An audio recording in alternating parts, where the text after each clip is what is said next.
Bonjour à tous et bienvenue dans cette web démo. Nous allons parler de la dernière version de Sage FRP 1000 et également de la facture électronique, le sujet phare du moment. Nous accueillons aujourd'hui Raphaël Charles, directeur du pôle FRP 1000 et dématérialisation, et également Vincent Odoli, directeur de projet. Je vous laisse la parole. Merci Jessica. Rebonjour à tous. Voilà, nous allons vous présenter quelques slides sur cette mise à jour V10, qui est importante de passer pour la suite des événements. Si vous avez des questions, n'hésitez pas à chatter au fur et à mesure pour que cette petite heure qu'on va passer ensemble soit la plus vivante possible. Vincent, je te laisse la main. À toi de jouer. Merci, bonjour à tous. Donc voilà, aujourd'hui on va vous présenter la version 10, ce que ça apporte, ce que ça change. Comme évoqué, effectivement, la version 10 est importante pour la facturation électronique, même si ce n'est pas la version définitive, mais c'est un passage important puisque vous allez voir, il y a un certain nombre de nouvelles fonctions qui vont nous permettre d'améliorer les processus de Sage au vu de la facturation électronique et accessoirement, c'est la dernière version en vigueur. Comme on l'avait vu lors de la précédente web démo, un des points importants pour la facturation électronique est notamment d'être à jour sur vos versions de logiciels afin de vous mettre en conformité. On démarre. Alors, c'est parti. Hop, voilà. Donc, on va aborder sur cette présentation plusieurs choses. Une petite introduction, bien sûr. On va parler de la nouvelle ergonomie, c'est une nouvelle charte graphique dans Sage, une nouvelle ergonomie qui est mise en place depuis la version 10, qui sera maintenue sur les versions futures. Des nouveautés fonctionnelles qui tournent principalement au travers deux axes importants, qui vont être une nouvelle information qui va nous permettre de distinguer les factures payées ou pas, et de grosses nouveautés sur la partie lettrage. Donc, ces deux nouveautés vont être très, très impactantes pour la facturation électronique et sur beaucoup de processus dans Sage 1000. On fera derrière un petit rappel sur le périmètre 1000, un petit contour général pour vous redonner quelques indications. Un rappel sur les outils Apogea que vous connaissez peut-être ou pas.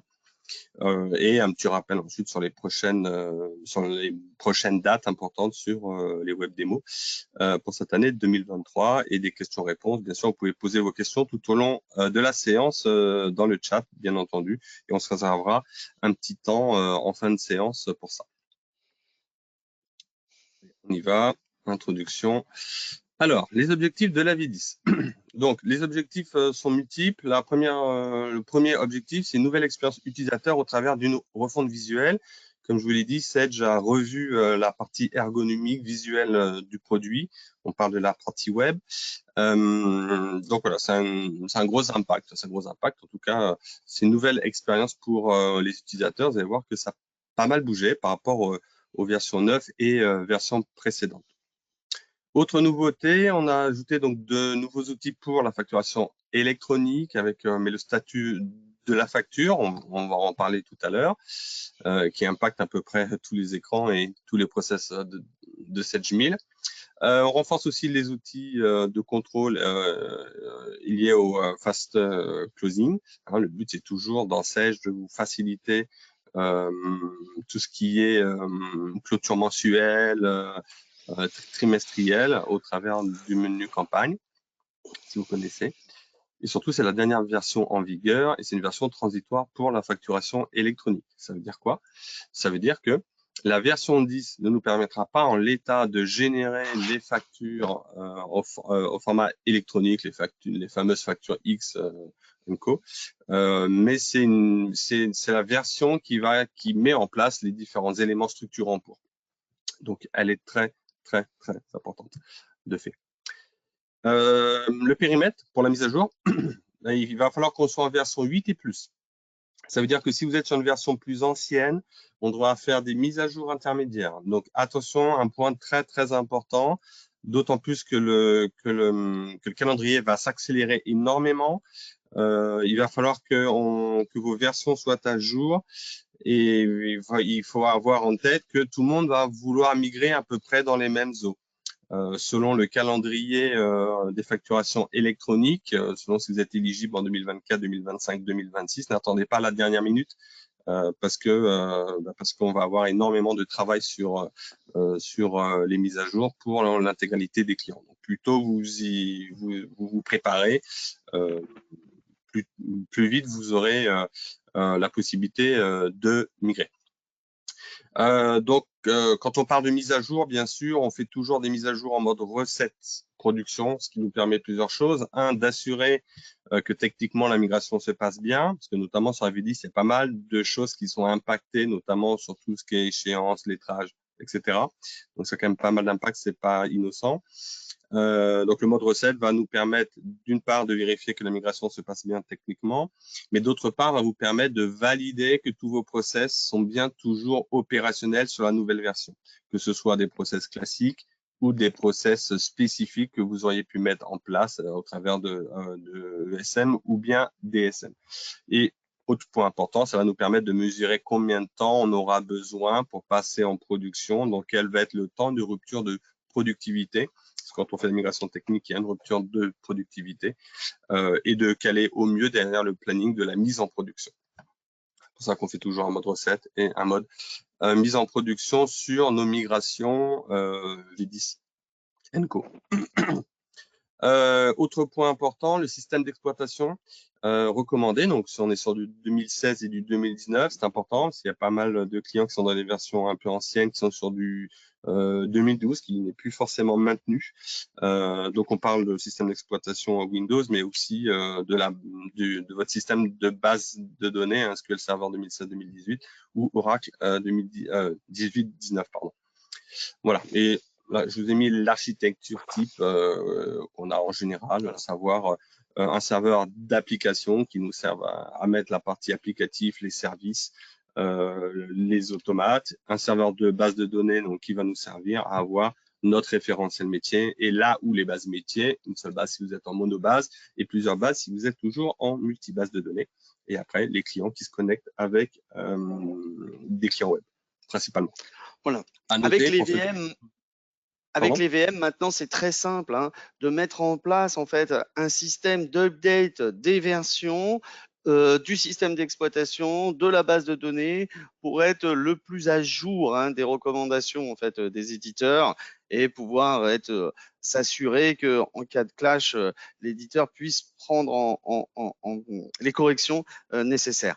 Donc là, on fait un système où en fait un nouveau serveur, les nouveaux serveurs sont mis à disposition. Ça nous sert de serveur de recette. Après, on le transforme en serveur de production lors de la mise de production. Et comme ça, on tourne serveur par serveur en fait sur une architecture pour que tout avance en même temps dans les dernières versions.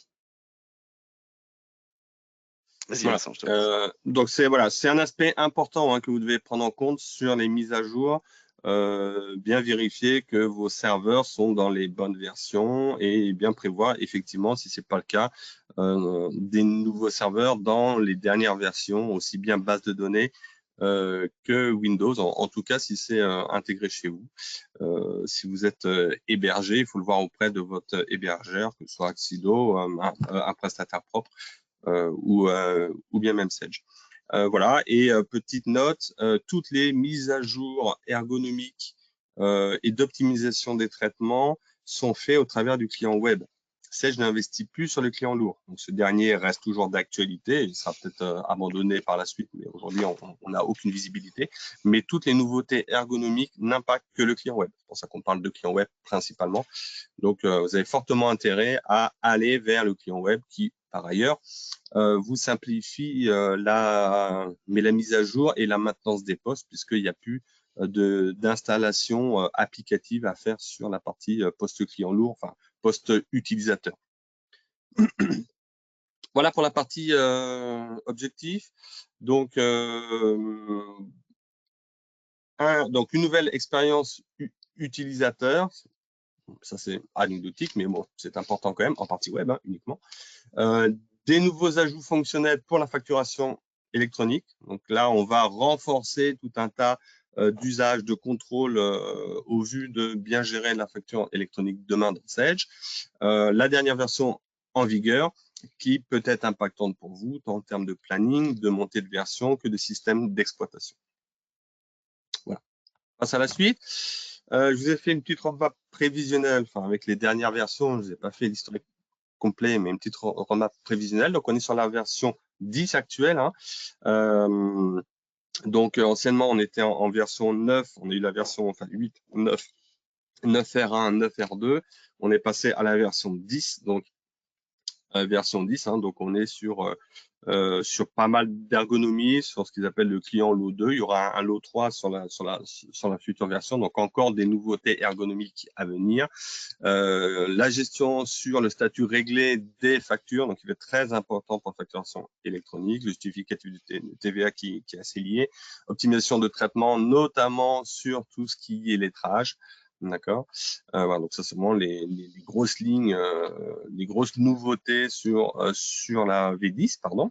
Et la V11 à venir. Donc la V11 pour l'instant, on n'a pas de date complètement arrêtée. A priori, ce sera cet été. Après, le temps que les premiers clients testeurs se mettent en phase, on commencera surtout à la déployer début 2024, hein, sauf s'il y a des urgences ou autres. Donc, on est encore quasiment dans une année de transition là-dessus. Voilà, mais actuellement, on est bien sur la version 10, hein, donc qui prépare en fait la facturation électronique. Donc, on attaque sur les nouveautés. Je commence par les nouveautés ergonomiques. Donc, première chose importante, on a une nouvelle présentation web. Vous connaissiez sûrement, si vous utilisez la version web, à partir des versions 8, les processus visuels. Donc, ces derniers ont été complètement refondus. On va travailler effectivement avec des écrans qui vont nous permettre d'accéder à différentes organisations, différents processus opérationnels. C'est à peu près le même principe, mais ça a été refondu tant en fonctionnalité que en code couleur si on veut. Donc, ils ont épuré le processus. On a un tableau de bord générique qui va regrouper à peu près toutes les fonctionnalités, aussi bien la partie organisation au sens général, avec la vision de groupe, la vision des campagnes, tout ce qui est traçabilité, interface sécurité. Et après, on est par pôle métier, le pôle finance, la comptabilité au sens large, hein, poste client, fournisseur, les BAP, mais l'analytique, les relances, etc.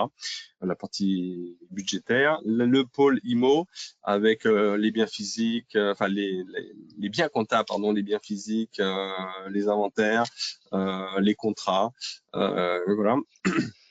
La partie bien sûr commerciale, achat, vente, stock, les flux financiers avec les moyens de paiement et la trésorerie et tout ce qui est solution, ce qu'on appelle Connect, donc le Sage BI pour faire tout ce qui est mes reports, état, etc. La fiscalité Sage au travers de fiscalité Invoice, la dématérialisation, on a plusieurs outils possibles, Use ou Sage Démat, et le recouvrement avec des solutions comme HelloFiCash par exemple. Donc ça, c'est toutes les connexions, les solutions Connect qui gravitent autour de Sage. Pardon. Bien sûr, cette nouvelle présentation, elle est personnalisable par client. Hein. Vous pouvez faire vos propres processus, vos propres présentations, et ainsi l'utilisateur va se connecter, il aura ses propres raccourcis, ses propres processus visuels. Une autre nouveauté ergonomique, ce sont les différents tableaux de bord métiers que l'on aura dans Sage. Sage livre en standard un certain nombre de tableaux de bord. En fait, quand vous allez vous connecter dans Sage, vous aurez deux choses par défaut par utilisateur, un tableau de bord préférentiel et une présentation avec vos processus visuels préférentiels. C'est-à-dire que vous pouvez en avoir qu'un, vous pouvez consulter les autres, mais il y en aura un par défaut. Parmi les tableaux de bord préférentiels qui sont livrés, j'ai mis quelques exemples, les plus significatifs. On a un tableau de bord qui va vous donner les répartitions charges-produits, hein, celui qui a la petite flèche rouge qui s'appelle les résultats périodiques, où vous aurez sur la période en cours la totalité par mois de vos produits, charges, vos résultats de l'exercice d'exploitation financier. Donc, c'est mais c'est du temps réel. Vous aurez également la possibilité de mettre des balances âgées clients ou fournisseurs, enfin mais il n'y en aura que un par défaut, avec vos différentes factures à échéance, échues, enfin non échues. Vous aurez votre échéancier client ou votre échéancier fournisseur que vous pourrez visualiser avec à chaque fois des liens hypertextes qui vont vous permettre d'accéder aux écrans et aux consultations correspondantes. Vous aurez la possibilité aussi de faire des tableaux sur la gestion des ordres et des remises. Vous êtes plutôt un profil banque où vous aurez, celui qui est en bas à droite, la liste de tous vos ordres à confirmer, à valider, vos remises à valider, pareil, des petits graphiques par mode de paiement. Si vous êtes plutôt profil IMO, vous aurez un tableau avec toutes vos répartitions périodiques. C'est plutôt gestion mais commerciale, répartition par produit avec vos stats par produit de vente, par exemple. D'accord. Et les campagnes avec les solutions transverses. Un peu de data vise qu'ils intègrent maintenant en tableau de bord direct dans SageMail, donc qui vient compléter en fait tous les tableaux Excel que l'on peut faire via SageBI. Voilà, SageBI aura aussi, notamment dans des prochaines versions, les tableaux de bord aussi disponibles, puisque maintenant, il faut accéder à l'information au plus vite, d'une manière synthétique. Donc, directement, ça nous fait sur cette page d'accueil, on peut sélectionner en fait nos KPI les plus intéressants pour les suivre en temps réel. Ça, à la suite. Donc, on parlait d'une nouvelle navigation. Déjà, votre menu passe en un menu vertical, plus horizontal comme on l'a traditionnellement. On a donc un menu du coup sur le côté avec une réorganisation des différents niveaux. Donc, on a accès à nos différents menus, compta, moyen de paiement, etc. Et après, on aura une barre verticale qui va nous permettre ici d'accéder aux différentes fonctions comme on le faisait traditionnellement, en plus de nos différents processus visuels qui sont ni plus ni moins que des raccourcis vers certains écrans particuliers. Donc, une barre verticale, ça change un petit peu notre présentation, c'est un petit peu plus moderne. On a la possibilité d'avoir des gestions de favoris dans Sage en mode web que l'on peut entièrement personnaliser, c'est-à-dire que tous les écrans qu'on va appeler, vous aurez la possibilité de les mettre en raccourci en mettant la chaîne de caractères qui va vous permettre d'appeler votre écran. Donc ça, c'est quelque chose qui nous manquait un petit peu sur le web. Donc, soit vous pourrez les accéder effectivement par ce biais-là en cliquant sur les favoris, en cliquant sur l'écran qui vous intéresse, soit au travers d'un raccourci clavier que vous aurez vous-même paramétré. Un moteur de recherche optimisé. Pour rappel, depuis la version 9, on a un moteur de recherche en haut qui est général, qui est multi-applicatif, qui va vous permettre de taper une chaîne de caractères et de retrouver tous les éléments correspondants, que vous soyez en comptabilité, on le voit ici, en paiement, en IMO, en GESCOM, vous allez taper facture, il va vous donner tout ce qui contient facture, que ce soit un écran, ou que ce soit une écriture, ou que ce soit un tiers. Donc, si vous tapez facture 125, par exemple, vous aurez les premières factures, les premiers éléments qui contiennent facture 125, que ce soit en zone de référence ou autre. Vous pouvez aussi, par ce biais-là, attaquer un écran comme une balance ou autre, ou une fiche tiers, un compte bancaire, etc., etc. Ce qui est intéressant sur cette recherche, au-delà du fait qu'elle soit multi-applicative, c'est qu'elle va vous ranger les résultats par domaine. Donc, vous allez pouvoir lui dire effectivement, est-ce que je cherche un élément plutôt comptable, et quand je vais aller dans comptabilité, par exemple, je verrai est-ce que c'est un tiers, est-ce que c'est une écriture, etc., etc., etc. Et bien sûr, en cliquant directement sur le lien, vous ouvrirez votre écran. Donc, ils ont vachement optimisé cette recherche multi-applicative, ce qui n'est pas négligeable. Autre point, vous avez déjà dû avoir le cas, c'est la possibilité de supprimer les préférences.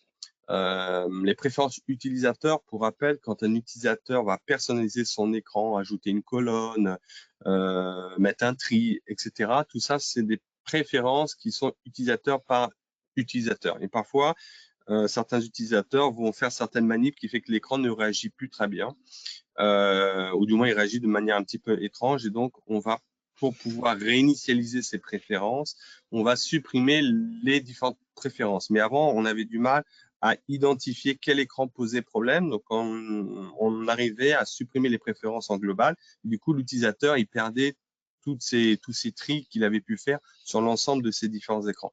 Donc là, ils ont rajouté un accès par onglet, en fait, où tout simplement, je suis sur une saisie par lot, je veux retrouver mes préférences classiques, ben, je peux supprimer les préférences de cet écran précisément. Donc, ce qui vous permet tout simplement de cibler beaucoup mieux la suppression de vos préférences et donc de retrouver les préférences classiques de Sage. Donc ça parlait à grand chose, mais c'est un vrai petit plus dans votre expérience utilisateur. Voilà. En termes de navigation, on a pas mal de petites nouveautés qui fait que vous allez avoir une meilleure expérience utilisateur au travers de votre outil. Je passe à la suite. Autre nouveauté d'ergonomie, je vous l'ai mis en fond. Quand on se connecte, on a une nouvelle barre de connexion à Sage. Sage a revu un peu la refonte graphique. Je vous ai listé les autres points d'ergonomie qui sont présents sur cette version. Donc, on a une nouvelle aide en ligne qui est beaucoup plus performante. On a un nouvel affichage de tout ce qui est notification et cloche de notification, notamment quand on utilise les campagnes ou quand on lance un traitement, une impression, etc. En gros, les notifications apparaissent en haut de votre écran pour qu'elles soient plus visibles. Avant, c'était sur le côté où on ne les voyait pas toujours très bien. On a un nouvel accès facilité sur la gestion des familles. Souvenez-vous, avant, quand vous connectez sur une société, soit vous sélectionnez une société en direct, soit il fallait cocher famille, avoir une liste déroulante pour aller chercher un regroupement pour se mettre en mode restitution, pour avoir une restitution sur les sociétés 1, 2, 3, 4, par exemple. Et bien là, en fait, ils ont mis les restitutions en groupe directement accessible. On n'est plus obligé de passer par un sous-menu, en fait. On a un renforcement du menu administration. On peut gérer maintenant les utilisateurs, les verrous, les connexions quotidiennes, les menus. Donc, on a le menu web administration, c'est vachement enrichi. L'idée, c'est d'éviter de passer par la console d'administration en client lourd, de tout faire en mode web. Donc, Sage avance toujours au fur et à mesure sur ces différents aspects. Vos écrans maintenant de saisie s'ouvrent maintenant en mode création par défaut. Anciennement, quand vous ouvrez un écran de saisie par lot, par exemple, ou un écran de saisie par pièce, ou quand vous faisiez un bordereau de règlement, Sage 1000 s'ouvrait sur la liste, sur le dernier bordereau, sur le dernier lot, sur la dernière pièce. Il fallait faire créer pour pouvoir créer le flux.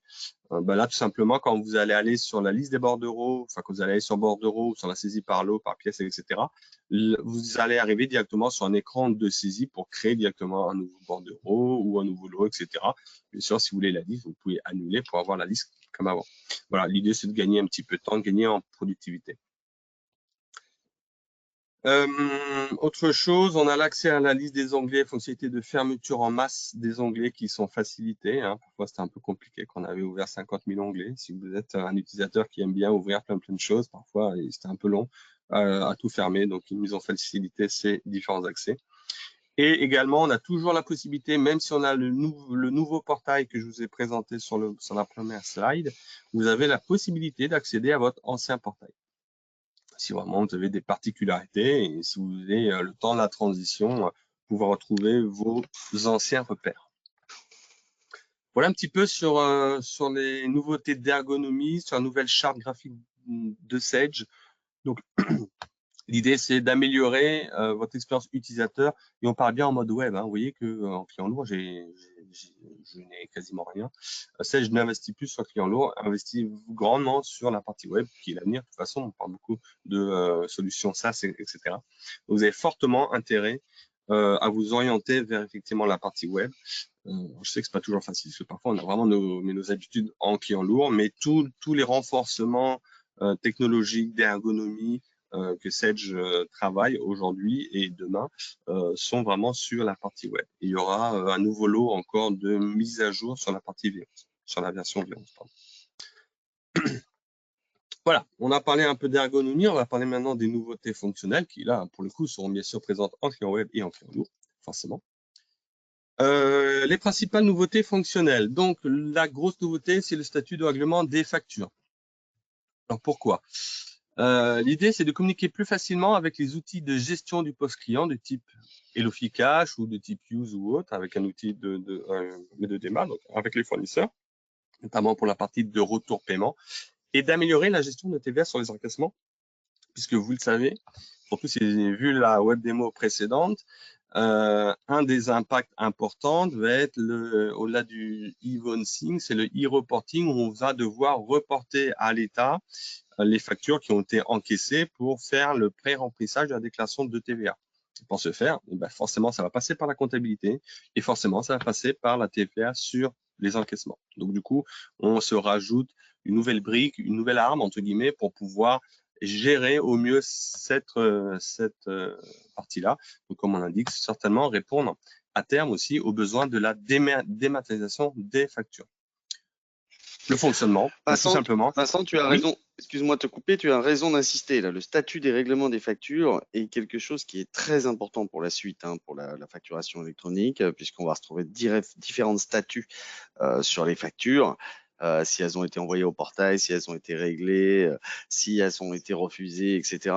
Donc, il y a tout un ensemble de choses et de liens qu'il faudra réaliser avec différents outils dans le cadre de la facture électronique. Donc, la première brique et ces nouvelles informations qui arrivent sur la V10.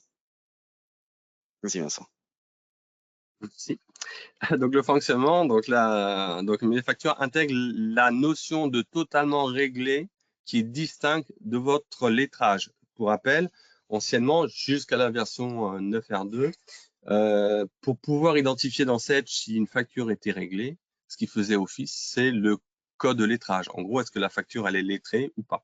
Dès lors qu'elle était lettrée, on considérait qu'elle était réglée et on pouvait, et toutes les mécaniques de TVA sur les encaissements, de retour paiement sur les logiciels qui font de la démat, par exemple, travailler sur cette notion de lettrage total. Donc, Sage rajoute une nouvelle information. D'accord, donc c'est un statut supplémentaire qui va un peu plus loin que la partie lettrage, c'est-à-dire qu'on peut très bien dire qu'une facture, elle est lettrée, mais pas forcément réglée complètement, ou du moins qui n'a pas forcément besoin de remonter sur une TVA, de remonter sur un retour paiement, etc., etc. Exemple, si je fais une facture et que je fais un avoir, je vais les lettrer ensemble. C'est pas pour autant que ma facture elle est payée. D'accord? Donc, ce nouveau statut va nous permettre d'être beaucoup plus fin sur tout un tas de processus, notamment sur la TVA sur les encaissements, va nous permettre aussi de gérer tout ce qui est client douteux, parce qu'on va pouvoir passer une facture en 411, en 416 avec un statut spécifique qui du coup ne considérera pas que c'est un paiement, c'est un statut à part, c'est un client en litige, donc on aura en plus un nouveau processus qui va passer le flux en compte 416 en automatique. Donc on va être beaucoup plus fin sur pas juste aller sur la notion de lettrage, mais travailler sur le statut de règlement de la facture. Est-ce que c'est totalement payé ou pas? On va rentrer un peu plus dans le détail après. Les impacts, bien sûr, sont multiples. Vous pensez bien. Impact sur les paramétrages. On a des types de pièces avec de nouvelles informations, des nouveaux statuts à l'intérieur. Souvenez-vous, les types de pièces aujourd'hui sont très importants pour tout ce qui est notamment type de collectif, mais aussi le type d'échéance qui va permettre de savoir est-ce que, notamment pour la TVA, est-ce que c'est un type de pièce de type facture, de type règlement? Donc, est-ce que quand je fais ma déclaration de TVA, je vais chercher le hors-taxe, le montant TTC, etc. Là, on va aller encore un peu plus loin et donc être encore plus fin, notamment sur la génération de la TVA sur les encaissements. Autre impact, l'impact sur les traitements. Dès lors qu'on va rajouter un statut de règlement sur les factures, tout ce qui est lié au lettrage, au règlement va être impacté. Donc, vos échéances, vos lettrages, vos bordereaux, vos extournes, vos répartitions, etc., etc., etc. Donc, les impacts sont un peu partout, en fait. Et bien sûr, des impacts sur des éditions, les recherches, les interrogations, les traites, les relevés, les éditions de chèques, si on en fait encore, pourquoi pas. Tous ces traitements vont récupérer cette notion de statut de règlement de facture. Vous pourrez revoir, interroger et donc aller beaucoup plus loin sur vos analyses comptables. Donc, ça a l'air de rien, mais c'est une grosse nouveauté. Deuxième grosse nouveauté, le nouveau justificatif de TVA. Bien sûr, c'est assez lié. On va pouvoir générer un justificatif de TVA, obtenir la liste des factures de TVA sur l'encaissement non réglé ou partiellement réglé qui la composent. Le nouveau justificatif exploite des informations donc liées au statut de règlement, forcément. Donc, je vous fais un petit rappel. Pensez à faire votre audit de TVA. Parce qu'il est très important que vous génériez bien votre TVA dans Sage afin que votre TVA sur les encaissements soit sorti de votre logiciel en standard sans avoir à faire des retraitements. Donc, c'est très important d'analyser vos flux, de voir comment vous travaillez, aussi bien dans vos flux intégrés que dans vos flux saisis, pour pouvoir gérer tous les cas un peu particuliers que vous pouvez avoir et être le plus fin au niveau de la TVA. Donc, la V10 va beaucoup plus loin que les versions 9 sur toute la partie TVA. Autre grosse nouveauté, c'est l'optimisation du lettrage dans Sage. Bien sûr, le lettrage reste un point clé. Donc, parmi les nouveautés que l'on a, Sage a mis en place des stratégies de lettrage. On va pouvoir mettre différentes stratégies, on va pouvoir paramétrer nos stratégies de lettrage, ce qui correspond anciennement en fait au type de lettrage automatique que l'on avait, sauf qu'on n'avait pas la main dessus, c'était une liste proposée par Sage. Là, vous allez pouvoir paramétrer vos propres manières, vos propres stratégies de comment est-ce que vous allez lettrer vos flux. D'accord, mais c'est toujours pour se préparer au e-reporting et gérer nos flux au mieux. Donc, on a un nouvel écran de lettrage manuel qui vous allez voir est plutôt sympa parce qu'il va vous proposer que déjà, on a un nouvel écran, pardon, qui va mélanger les comptes généraux et les comptes tiers. On n'a plus deux écrans de lettrage, un pour la compta gênée et un pour la compta tiers. On n'en a qu'un seul. Et il va vous proposer directement tous les comptes et tous les tiers qui sont à lettrer et seulement ceux qui sont à lettrer, pas la liste de tous vos tiers. Et vous allez voir, on a une gestion beaucoup plus fine. Il fait en fonction de la stratégie sélectionnée. Il va vous faire du pré-lettrage. Il y a des codes couleurs qui vont vous distinguer. Est-ce que j'ai des comptes qui posent problème? Est-ce que j'ai des comptes qui sont lettrables? Est-ce que j'ai des écarts, etc., etc. Donc voilà, on a vraiment un gros travail qui a été fait pour optimiser les différents lettrages. Autre point, pour gérer les grosses volumétries de lettrage qui aujourd'hui nous posait des problèmes, notamment sur les temps de traitement. Ça a déjà mis en place un lettrage automatique optimisé en mode SQL en fait, avec certains critères, mais qui va pouvoir lettrer des grosses volumétries, 1000, 2000, 5000, 15 000 factures dans un temps mi-record. Donc il y a quelques petits critères qu'il faut respecter et on est sur une stratégie particulière qui est la stratégie par référence classe.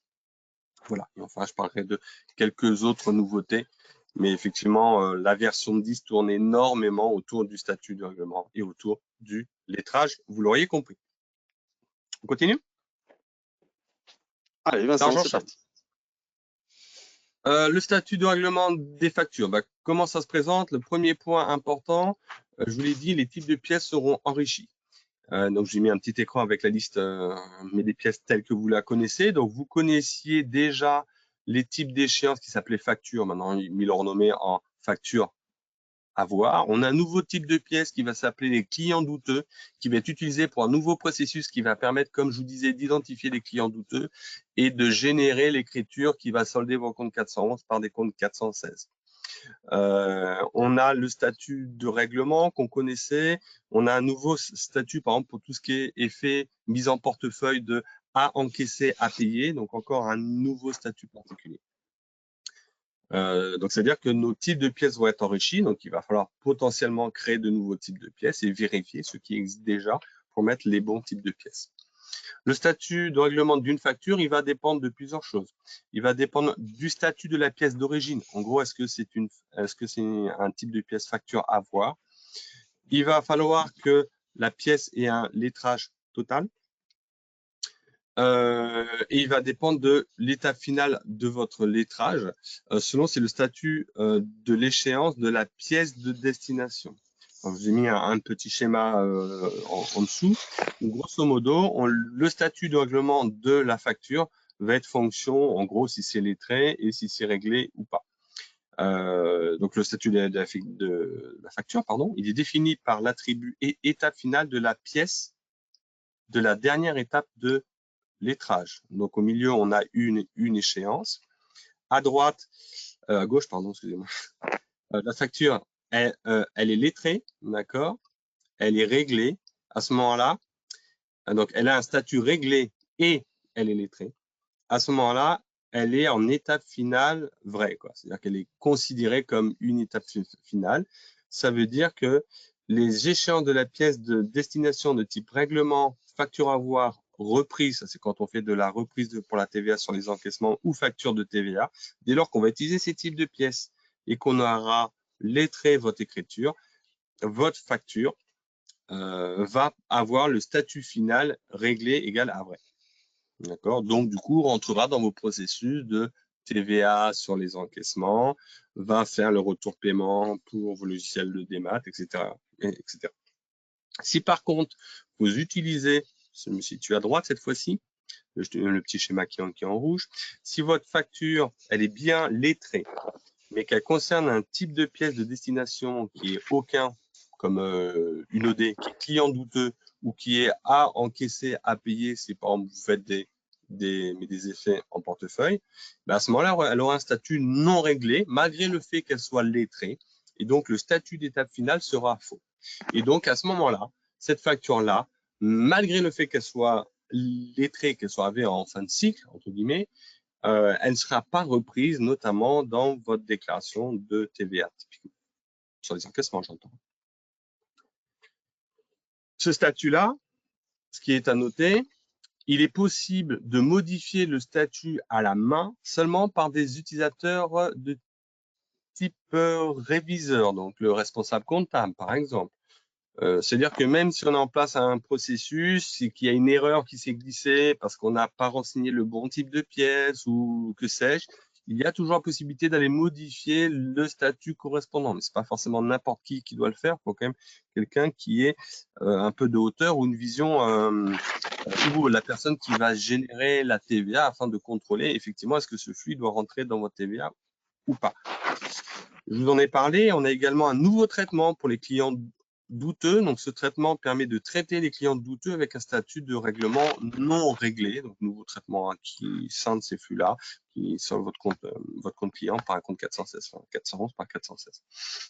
Et bien sûr, tout ça a un impact sur votre justif de TVA qui a été revu pour intégrer le statut de règlement afin de gérer au mieux votre TVA et surtout de la contrôler. Parce qu'à un moment donné, quand vous allez faire votre TVA, vous allez voir toutes les factures qui ont des statuts qui sont en étape finale à vrai ou à faux et vous pourrez les contrôler, éventuellement ajuster vos flux si effectivement il y a une erreur de saisie ou une erreur d'imputation, notamment au travers de votre type de pièce. Mais le processus de sèche sur la VIDIS va en fonction des trois principaux critères. C'est un tout petit peu plus fin que ça, mais ça c'est pour la compréhension globale. Donc le statut, le type de pièce de la facture d'origine, est-ce que la facture elle est lettrée totalement et l'étape finale. Voilà. Autre point important, je ne l'ai pas mis sur la slide, mais il n'y a plus de lettrage partiel sur les échéances. Il y a toujours du lettrage partiel sur les écritures, parce que je vous rappelle, dans celle, vous pouvez avoir une facture qui fait 1 000 € éclatée en 3 échéances. Donc, si vous ne payez qu'une seule de ces 3 échéances, 300 € sur les 1000, par exemple, ce sera bien un lettrage partiel au niveau de votre écriture. Mais il n'y aura plus de lettrage partiel au niveau de vos échéances. Une échéance, elle est lettrée ou pas. D'accord? Sinon, elle est éclatée. Ce qui aura un impact d'ailleurs sur vos reprises, sur un traitement que vous faites régulièrement. Les lettrages partiels qui sont faits sur vos échéances seront éclatés en plusieurs échéances, grosso modo. Voilà, parce que maintenant, comme on a le statut de règlement d'une échéance, eh ben, on n'a plus besoin de ce statut de lettrage partiel. Voilà un petit peu pour la partie statut de règlement. Alors bien sûr, il y a plein d'impacts dans Sage qui sont liés à ça. Alors, je ne vais pas tous les détailler, ce serait trop long, mais grosso modo, tout ce qui touche à l'échéance et au règlement sont impactés. Autre nouveauté, donc le justificatif de TVA, ben forcément, il est impacté aussi. Donc, on a un nouvel écran de génération de justificatif de TVA. Donc, on va voir que quand il va faire son rapport, on voit ici qu'il va bien me dissocier les écritures sur encaissement n'ayant pas été réglées. d'accord, les écritures de TVA, les écritures de reprise. Donc, en fait, par type de pièce, il va détailler toutes celles qui n'ont pas été réglées pour pouvoir faire son justif. En fait, ce statut devient l'élément clé pour faire la justification de votre TVA sur les encaissements. Avant, en gros, il reprenait tous les flux qui n'étaient pas lettrés sur les tiers. Maintenant, il travaille vraiment sur cette notion-là, sur le statut de la facture. Donc, voilà, donc la justification de TVA fait ressortir les échéances non réglées comportant un profil de TVA sur les encaissements. Et bien sûr, on va pouvoir, à l'intérieur du justif, aller l'interroger et par tiers, par un double clic, on va pouvoir ici modifier les écritures correspondantes. Si éventuellement il y a une erreur ou autre, on pourra la réajuster, bien sûr, toujours dans le cadre où j'ai le profil qui correspond, à savoir le profil topé réviseur. Vous savez, le réviseur, c'est le même qui va pouvoir permettre de ouvrir ou certaines périodes sans l'ouvrir à toute la population, par exemple. Je continue. Troisième grosse nouveauté, c'est l'optimisation du lettrage. Je vous en avais parlé en préambule, pardon. Sage a rajouté des stratégies de lettrage paramétrables. Déjà, on va pouvoir faire une stratégie globale au niveau de vos paramètres comptables, hein, l'écran qui est à droite. Je pourrais dire, par exemple, que par défaut, ma stratégie globale est de faire un lettrage par montant. Le champ étant violet, pardon, c'est-à-dire que c'est un attribut privé, donc vous pouvez, même si c'est une règle générale, vous pouvez faire des règles d'exception sur certaines sociétés, si dans certaines sociétés, vous voulez mettre une stratégie globale distincte. Ensuite, vous aurez la liste des stratégies possibles. Donc là, vous retrouvez, ni plus ni moins, que les critères de lettrage automatique qui existent dans Sage, en sachant que vous pouvez les paramétrer.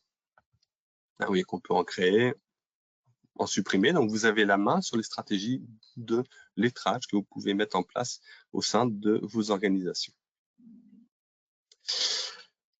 Toujours sur l'optimisation du lettrage, donc on a un nouvel écran de lettrage manuel. L'écran est un petit peu fourni, on va essayer d'y aller étape. La première chose, c'est qu'on a un écran unique, comme je vous disais tout à l'heure, pour les comptes généraux et pour les comptes tiers. Deux écrans distincts. Donc ici, dans votre onglet de sélection, vous allez pouvoir dire est-ce que je travaille sur du type de collectif? Si vous décochez, vous pouvez en fonction de votre filtre, quand vous allez actualiser votre écran, vous allez avoir ici la liste de tous les comptes ou de tous les clients. Ici, là, on a fait un filtre sur les clients, de tous les clients qui nécessitent un lettrage. Ça veut dire quoi? Contrairement à avant, vous n'aurez pas la liste de tous les comptes. Vous aurez seulement ceux qui ne sont pas totalement lettrés, en fait. Donc là, j'aurai que les clients, on a sélectionné les clients qui ne sont pas lettrés. On verra également que dans cette liste-là, je vais pouvoir dire, je vais faire un lettrage en fonction d'une stratégie. Donc là, typiquement, on a une stratégie de lettrage sur le montant, mais vous pouvez la modifier, d'accord? Et vous pouvez en fait avoir une proposition ici, donc une grille où vous allez pouvoir voir pour chaque client, parce qu'on est sur des clients, avoir le client, le solde débit, le solde crédit, le solde du compte total, le nombre d'écritures et le nombre de lettrages restants. Avec des codes couleurs qui va vous permettre de voir si, pour lui, est-ce qu'on a des comptes qui comportent certaines anomalies, comme ici, ou en vert, les comptes qui ont un solde à 0 et qui sont pour lui lettrables directement. D'accord, au vu de notre stratégie. Donc voilà. Donc on a des codes couleurs, on peut voir un peu ce qu'on peut faire. Et on va faire un petit focus sur notre client Burovest ici, dans la slide suivante. Voilà, où on va pouvoir avoir accès aux détails du compte. Je suis sur Burovest, je suis allé sur le détail du compte et hop, je vous fais juste un petit focus rapide. Et on voit que Burovest, il me proposait bien un solde débit crédit à 48 000 € avec un solde à 0. Je vais pouvoir aller à l'intérieur du compte et je vais pouvoir ici visualiser le lettrage proposé. D'accord, avec la possibilité d'aller sélectionner donc ce détail-là, excusez-moi, je suis sur la slide suivante, et pouvoir lancer mon lettrage. Hein. Si je coche ici, je vais faire tout le lettrage qu'il me propose ou sélectionner, désélectionner ce que je veux. avec la possibilité d'avoir des codes couleurs. Donc vert, en gros, c'est que le lettrage, il respecte la stratégie que j'ai mis en place et je peux le lettrer directement. Et en orange, si j'ai des anomalies, par exemple, si par exemple mon écart de lettrage n'est pas respecté, si je l'ai mis à 1 euro et sur l'exemple que j'ai un peu plus d'1 euro. Donc j'ai des codes couleurs qui vont me permettre assez rapidement de voir si mon lettrage est cohérent ou pas. Et je vais pouvoir du coup sélectionner mes flux comme ça.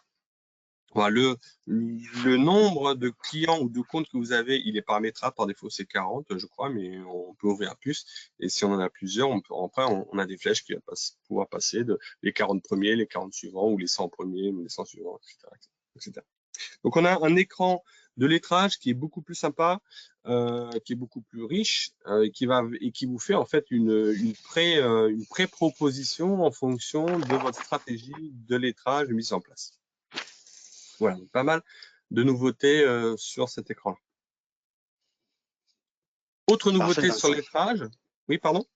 Oui, non, parfait, Vincent, oui. Et puis le lettrage et le lettrage des gros volumes. Enfin, on l'attendait depuis tellement longtemps. Voilà. Autre nouveauté, effectivement, possibilité de faire du lettrage sur les gros volumes, puisqu'on a maintenant un traitement de lettrage automatique, ce qu'on appelle en mode SQL, c'est-à-dire qu'on passe directement par des requêtes SQL et pas par un traitement graphique qui nous permet de lettrer des grosses volumétries, tant en nombre qu'en traitement. Alors, par contre, il est soumis à quelques critères. Il faut que la stratégie soit une stratégie par référence, donc une seule référence unique, qu'on soit en devise de tenue de compte, qu'on soit en mono-établissement, que vous n'ayez pas de lettrage partiel. Sous réserve de ces 4 critères-là, le traitement n'a aucune limite du nombre d'écritures à lettrer et on l'a testé sur des grosses volumétries. On gagne 90% de temps de traitement sur des gros flux. Donc ça, c'est une belle C'était un avancée. petit peu C'était un obligatoire petit aussi, peu un Vincent. point noir sur les gros lettrages Voilà. que l'on traite en Et c'était un petit peu obligatoire, ça allait aussi avec les nouveautés qu'ils ont fait, même dans la dernière version, où on peut faire du lettrage des comptes de TVA. Donc maintenant, avec ce nouveau système sur la TVA, qui est très important en fait de préparer tout ça en vue de la facture électronique, voilà. En même temps que monter le système, on a ce lettrage automatique sur gros volume qui nous permet de mettre en place en fait tout le process de la TVA ainsi que le lettrage des comptes de TVA. Allez Vincent, on continue, il nous reste 10 la minutes, suite, quelques on petites garde 5 nouveautés minutes pour en les questions. vrac. La version 10 permet de gérer maintenant Sage Flux bancaire, qui est la communication bancaire en mode SaaS. Vous connaissez, pour ceux qui l'ont, la SCB, Sage Communication bancaire, qui elle n'est pas en mode SaaS et qui à terme ne pourra pas répondre aux nouvelles exigences qu'on va avoir en termes de communication bancaire. Donc, Sage a mis en place un nouvel outil de communication bancaire à partir de la V10. Mais pour l'instant, je vous rassure, la SCB est bien maintenue. Mais il va falloir prévoir à un moment donné de basculer en Sage flux bancaire. En tout cas, si vous avez la communication bancaire dans Sage, donc une solution full SaaS en fait. Voilà, c'est ça. C'est qu'en même temps que la facture électronique, les banques aussi avancent. Il y a l'IBIX V3 qui arrive avec des nouveaux protocoles, des nouvelles sécurités, des nouveaux formats de fichiers. Donc voilà, tout ça arrive en parallèle des actions que nous menons déjà sur la préparation de la facture électronique. Donc chaque chose en son temps, mais on a un nouvel outil qui sera compatible, l'IBIX V3, que Sage a déjà sorti puisque en fait c'est un héritage de XRT. Donc voilà, c'est une grosse plateforme en fait en mode SaaS avec plein de nouveautés qui nous attendent sur la partie communication bancaire également. Voilà. 2-3 petites nouveautés. RGPD, on peut supprimer les données personnelles sur demande de tiers, chose qu'on ne pouvait pas faire. Ajoute des libellés automatiques sur les clients douteux qui permet de personnaliser la manière dont les écritures seront générées. Optimisation des règlements groupes. Maintenant, on a des journaux, des comptes paramètres. On ajoute bien sûr l'étape finale sur le traitement avec la possibilité notamment quand on supprime un bordereau groupe de délettrer et de supprimer l'écriture intermédiaire qui a été faite, puisque pour rappel, quand je suis un règlement groupe, il va solder sur la société d'origine la dette par un compte courant, un compte 45, pour le repasser sur la société payante. Donc, ils ont rajouté les processus. Pour rajouter les étapes finales qui sera activé, désactivé selon si je fais mon règlement groupe ou si je le supprime. Voilà, donc bien sûr, ils ont mis à jour cette partie-là avec cette nouveauté. Et ça, Vincent, on le verra plus tôt, hein, vraiment dans notre prochaine démonstration, hein, qui est surtout sur tout ce qui est gestion des groupes de sociétés, la facturation des écritures réciproques, les ex-management fees et Exactement. tout ce qui est règlement groupe. Donc là, notre prochaine démo est axée sur l'ensemble de ces paramètres-là. Tout à fait, je l'évoque, vous verrez, à la fin de slide, les futures web démos qu'on a prévues, dont notamment la partie groupe.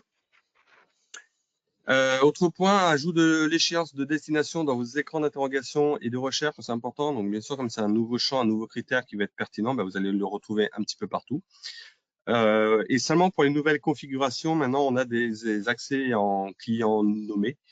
Enfin, c'est obligatoire pour les nouvelles configurations. On pouvait très bien y basculer aussi. C'est-à-dire qu'on n'est plus en utilisateur concurrentiel, mais on est en utilisateur nommé. Voilà un peu pour les grandes lignes de cette nouveauté. Donc, surtout axé autour de 3 grandes nouveautés fonctionnelles, le statut de règlement, le lettrage et la déclaration de TVA, enfin le justificatif, pardon, de TVA. Voilà un peu pour ces nouveautés. J'en profite pour faire un rappel rapide sur le fonctionnel 1000. Donc, sur la partie métier, hein, vous retrouvez ici l'écran que je n'avais pas mis avant, mais c'est l'écran global de la nouvelle ergonomie. On retrouve la couverture fonctionnelle avec les processus, la barre verticale sur le côté, l'écran de recherche en haut. Donc, finance, on couvre la comptabilité, les IMO, le recouvrement, la partie déclaration fiscale, gestion commerciale, engagement, contrôle budgétaire, achat, vente stock, avec les commandes sur budget, par exemple. Les flux financiers au travers de la trésorerie, des moyens de paiement, de la Combank et des Rapro. Le reporting, tableau de bord décisionnel et la démat au travers de Use ou de SFD qui est la solution de démat proposée par Sage, surtout orientée avec les commandes achat Sage. L'accès à Sage 1000, simple et multiple. Pour rappel, on peut accéder à Sage en SaaS Cloud, soit au travers d'Axido, soit au travers de Sage, soit pourquoi pas avec votre propre opérateur, hein, ou en on-premise, qu'on a à droite, si vous l'hébergez chez vous, enfin si vous avez la solution installée sur vos propres serveurs. Possibilité donc d'avoir accès au pilotage pour tout ce qui est dirigeant, possibilité d'avoir un accès au travers d'Excel pour tout ce qui est reporting aussi. Voilà.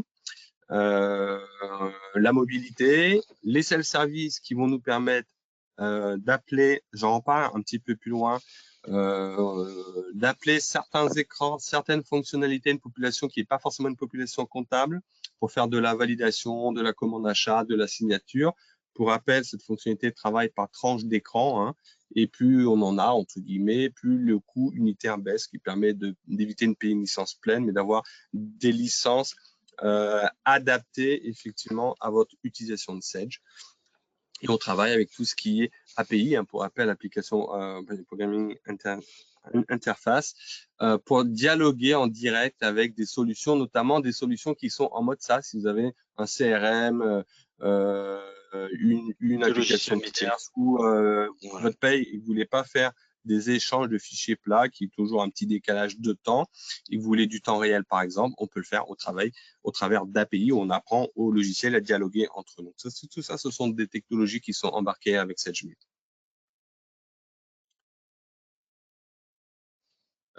Petit focus sur les self-service usage unique. Pour rappel, donc la possibilité, en fait, on a des licences particulières qui ne travaillent pas en nombre d'utilisateurs, mais en nombre d'écrans. En gros, c'est des packages de 10 écrans. On peut en mettre 1, 2, 3, 4 par utilisateur si on a besoin de 10, 20, 30, 40 écrans, par exemple. L'idée, c'est de répondre aux usages à la carte des différents utilisateurs qui ne sont pas comptables, typiquement des signataires, des demandes d'achat, mais des valideurs. Hein. Je vous ai mis à gauche un petit écran d'une personne qui va se connecter en tant que valideur, et on va voir, elle va pouvoir valider la partie achat, hein, pour pouvoir valider des commandes, par exemple des commandes sur budget, pouvoir valider des bons à payer, ou dans le cas de la sécurisation bancaire, hein, nouveauté de la V9 pour rappel, possibilité de valider des comptes bancaires. L'idée, c'est quand je crée un compte bancaire, que la personne qui crée le compte bancaire ne puisse pas faire un règlement sur compte bancaire, que ce compte bancaire passe par un circuit de validation pour être validé, et qu'il y ait au moins 2 intervenants sur votre circuit de paiement. Voilà. Donc, typiquement, là, c'est un écran type, vous voyez, qui est très light, hein, où j'ai quelques écrans, 4, 5, 6, 7 peut-être. Donc, on va travailler par tranche d'écran. Donc, c'est avec une tarification adaptée, bien entendu. Plus vous aurez d'utilisateurs self-service, plus les licences seront vous coûteront moins cher. Et avec une couverture fonctionnelle libre, parce que comme vous le voyez ici, je fais aussi bien de l'achat, du moyen de paiement que de la compta. Autre point sur lequel je veux faire un petit rappel, c'est la gestion des campagnes de tâches qu'on appelle le fast closing. La gestion des campagnes permet de planifier des tâches en multi-sociétés, de faire des campagnes en multi-métiers et faire des processus d'arrêté et de révision comptable. Si par exemple, vous voulez, donc je vous ai mis en fond de tâche le tableau de bord dont j'avais parlé sur les nouveautés ergonomiques. Typiquement, vous êtes en fast close, vous êtes en clôture mensuelle. Parmi vos traitements de clôture mensuelle, il faut transformer toutes vos commandes vente en factures vente, les générer et les comptabiliser avec un état de contrôle intermédiaire. Tout ça, c'est des tâches que vous pouvez planifier pour un opérateur, pour une société de 2, 3, 4. Et l'utilisateur va lancer ces tâches, que ce soit des tâches de traitement automatique, comme par exemple la génération de vos factures à partir de vos commandes ou la comptabilisation des factures en comptabilité, enfin validation, comptabilisation, par exemple. Mais on peut glisser un traitement intermédiaire où l'utilisateur devra contrôler que ces factures générées sont cohérentes et au travers d'une édition comptable, par exemple. Donc, on peut enchaîner aussi bien des traitements automatiques de Sage, comme on le ferait au travers d'un automate, ou des traitements de contrôle. Ça peut être pour une clôture, pour un arrêté de compte, etc., etc. L'idée, c'est que on va lister les traitements périodiques et donner des tâches aux utilisateurs pour qu'ils n'oublient rien, en fait. Hein, parce que parfois, on se rend compte que à l'usage, quand on fait des clôtures ou des situations mensuelles ou autres, on oublie de vérifier que j'ai pas de périodes qui sont pas comptabilisées sur la période, par exemple. Et tout simplement, l'idée, c'est de lister ces tâches et que l'opérateur prenne tâche 1, tâche 2, tâche 3, c'est fait, c'est pas fait, hop, la tâche 1, elle est faite, je passe à la tâche 2, etc. Avec la possibilité de l'intégrer sur un calendrier, d'avoir des petits pop-up qui vous disent, tiens, cette tâche, il faut que tu la commences, est-ce qu'elle est en échec, est-ce qu'elle est annulée, est-ce qu'elle est en succès, et ça vous permet de lister les tâches comme ça. Et ça passe notamment, ce qui est intéressant aussi, c'est que ça passe par des tâches qui peuvent se paralléliser. Donc, vous pouvez paralléliser jusqu'à 10 tâches à la fois par service Sage. Donc, ça va aussi notamment plus vite qu'un automate qui va être obligé de faire les tâches les unes après les autres. Là, vous pouvez les paralléliser. Donc, ça peut être intéressant aussi en termes de gain de temps. Voilà, petit focus que je voulais faire sur FRP1000, mais rapidement. Il me reste très peu de temps, donc je vais assez vite. Ouais. Quelques outils Apogea.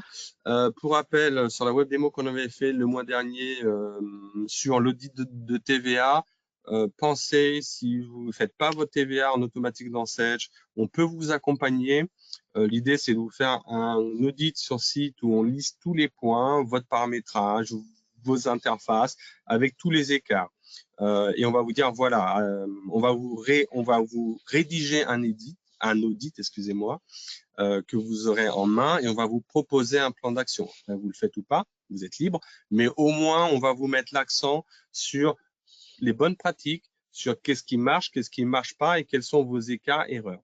Et si vous décidez qu'on vous accompagne, on va aller faire votre TVA en mode recette et on va jusqu'à la déclaration, la comptabilisation de la TVA et à son lettrage afin de vous accompagner sur la première, sur votre première TVA complètement intégrée dans Sage. Voilà. Voilà. Donc, c'est un accompagnement qu'on va faire au vu de la facturation électronique. Voilà, la loi de la facture électronique est tournée autour de la TVA. L'État voudrait générer la CA3 en automatique et vous l'envoyez. Donc, il faut savoir tracer et avoir la piste d'audit fiable de l'ensemble de ça. Donc, durant l'audit, en même temps qu'on vous donne les bonnes pratiques, les procédures et qu'on voit avec vous en fait toutes les écritures qui ne sont pas prises dans la déclaration et qui devraient, on peut vous aider aussi sur le cadrage de TVA avec des tableaux de bord via SageBI pour vous aider à bien cadrer votre TVA et à bien connaître les pistes d'audit et à la justifier.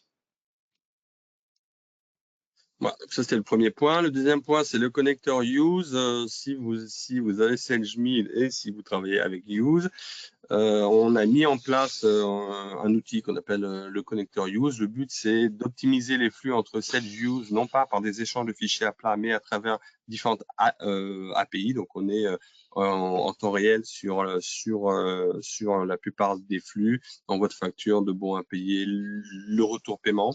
On a une piste d'audit sur nos différents échanges parce que, d'une part, on récupère dans Sage le numéro Use, mais dans Sage, on envoie vers Use le numéro de la facture Sage lorsque la facture est intégrée. Donc, c'est-à-dire que dans Use, vous retrouvez votre numéro de pièce comptable de Sage.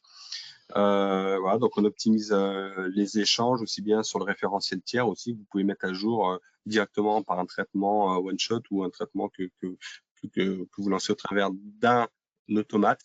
On a aussi automatisé la gestion des bons à payer et des bons à payer en échec, hein, parce que si votre facture n'est pas intégrée dans Sage, parce qu'elle est en erreur, elle arrive sur une période fermée, on a mis un mauvais profil de TVA, par exemple, donc la facture arrive en échec, même si le bon à payer arrive à ce moment-là, donc il ne va pas pouvoir bapper votre facture parce que forcément, elle n'existe pas dans Sage, donc il va se mettre sur un traitement en erreur, en BAP, en erreur, et on va pouvoir le rejouer après coup. D'accord? Donc, soit au travers d'un automate qui le fait tous les jours, par exemple, soit en relançant le traitement à la main. Le but, c'est qu'on n'ait pas de bons à payer qui se perdent et qu'on le rejoue jusqu'à ce que la facture soit intégrée dans Sage.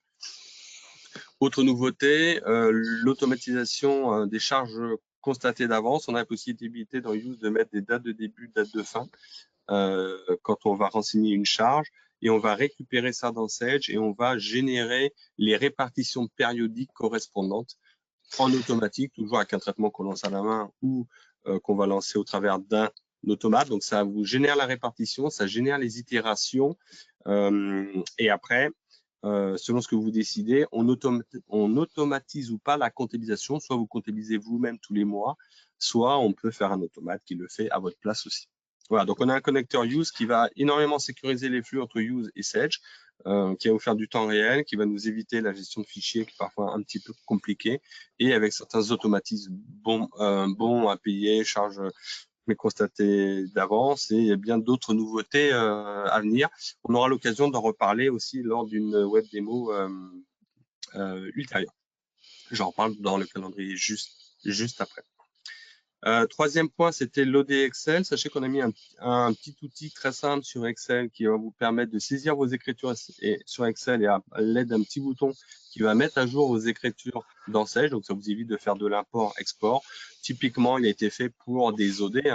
J'ai des OD à faire en fin de mois. Plutôt que les saisir dans Sage, je les saisir dans mon fichier Excel. Je clique sur un bouton. Ça va alimenter directement Sage avec ces flux-là. Donc voilà, on a un petit outil qui est packagé, qui est sympa et qui plaît plutôt bien. Et au même titre, nous avons une nouvelle application qui nous permet de gérer les emprunts long terme. C'est quelque chose que l'on n'avait pas en fait dans la Trésor et qui nous a été demandé depuis très longtemps. Donc voilà, au même titre en fait que le module de location qui est attaché sur les IMO, ça nous permet de générer les emprunts et de générer en fait l'ensemble de nos échéances pour les comptabiliser et dans la Trésor si je veux pour faire du prévisionnel et dans ma compta en termes d'écriture. Donc voilà, j'ai des calculs d'emprunt avec différents modes pour vous générer en fait pour voir tous mes échéanciers et suivre en fait mes emprunts. Voilà, merci Vincent pour cette belle présentation. Un petit coup sur les prochaines. Juste un petit mot sur les web démos et puis après on passe à la suite. Donc en février, nous avions fait préparer la facture électronique avec l'audit de TVA. Vous avez le lien en bas. Si vous voulez revoir cette web démo, c'est tout à fait possible. Je vous invite aussi à aller voir la chaîne YouTube d'Apogea. Donc aujourd'hui, on vous a présenté la version 10. On a prévu au mois d'avril, comme on l'a évoqué, une web démo sur la partie gestion groupe. D'accord, donc on va gérer tous les flux intra-groupes, mais les règlements groupes, donc qui est une des grosses fonctions, une grosse plus-value dans Sage 1000. En juin, on a une grosse journée avec Use, où on sera avec l'éditeur d'ailleurs, et on vous parlera, donc Use prendra la main et Apogea, on vous représentera le connecteur de manière un peu plus fine avec les nouveautés liées. En septembre, nous parlerons de la gestion des campagnes avec le fast closing, avec quelques exemples types. Pour aller un peu plus loin et pour vous montrer comment est-ce que ça fonctionne. En octobre, j'ai pas encore la date, mais il y a les e-days Apogea où vous êtes conviés physiquement à venir nous voir et à échanger. Bien sûr, on parlera de la facture électronique, mais de plein d'autres choses encore. Et en novembre, présentation de Invoke Fiscalité pour tout ce qui est l'IAS, TVA, notamment. Donc, il y a un produit en SaaS qui remplace Sedge États fiscaux si vous l'avez. Voilà un peu pour le planning. Et je vous laisse libre aux questions-réponses. Alors, merci messieurs pour cette présentation. Alors, j'ai une première question, je vais y répondre. Est-ce que cette présentation sera mise à disposition à la fin du webinaire? Donc, en fait, le webinaire a été enregistré et sera mis à disposition en replay sur la chaîne YouTube Apogea. Pour la deuxième question, alors pour la V10, nous devons obligatoirement être en V8 et plus. Oui, tout Voilà, à fait. en fait, c'est ça, c'est que le passage, dans l'immigration, on a la possibilité, mais qui n'est pas garantie à 100%, de faire un passage directement de V8 à V10 en chantant la V9. Et donc, quand on est dans une version en dessous, on est obligé de faire V7, V8, et puis voir si ça peut passer en V10 ou alors refaire des migrations intermédiaires. En fait, c'est juste le temps. C'est l'importance, c'est dans la gestion du timing et du temps que ça prend, puisque quand on est dans des anciennes versions, le fait d'arriver sur les nouvelles, le recettage est beaucoup plus long, la migration est beaucoup plus longue et le temps de mise en place est beaucoup plus long.